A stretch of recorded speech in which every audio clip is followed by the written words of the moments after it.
রোজা রাখলে শুধু আল্লাহ খুশি হবে তা না, দুনিয়াতেও লাভ আছে। রোজা রাখলে স্বাস্থ্যের জন্য ভালো, বহু রোগ বালাই ভালো হয়ে যায়। রোজা রাখলে মানুষের মনটা নরম হয়, আল্লাহর দিকে রুজু হয়। ইফতারের সময় দেখবেন যে আল্লাহর কথা স্মরণ হয়।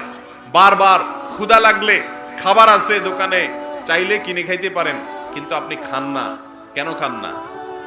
আল্লাহর নিষেধ আছে সেজন্য। এই যে আল্লাহর কথা স্মরণ হচ্ছে, এই জন্য রোজা রাখলে, যত বেশি রোজা রাখবেন, যত ভালো করে রোজা রাখবেন, তত বেশি আল্লাহর স্মরণ হবে। আপনি খাঁটি মুসলমান হবেন, আপনার ক্লাস আল্লাহর কাছে উন্নীত হবে, জান্নাতে আপনি এরকম উঁচা মাকাম, উঁচু স্তরের জান্নাতের অধিকারী হবেন। ভাইরা আমার, দুনিয়ার জীবন দেখতে দেখতে শেষ হয়ে যাবে।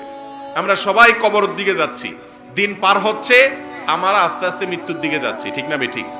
এক একটা দিন চলে যাচ্ছে মানে মৃত্যু কাছে যাচ্ছে না দূরে সরতেছে আরো? কথা বলেন। এক একটা মাস চলে যায়, এক একটা বছর চলে যাচ্ছে, এর মানে কি আমরা কবরের দিকে যাচ্ছি না কবর আরো দূরে সরতেছে? কবরের দিকে না যাচ্ছি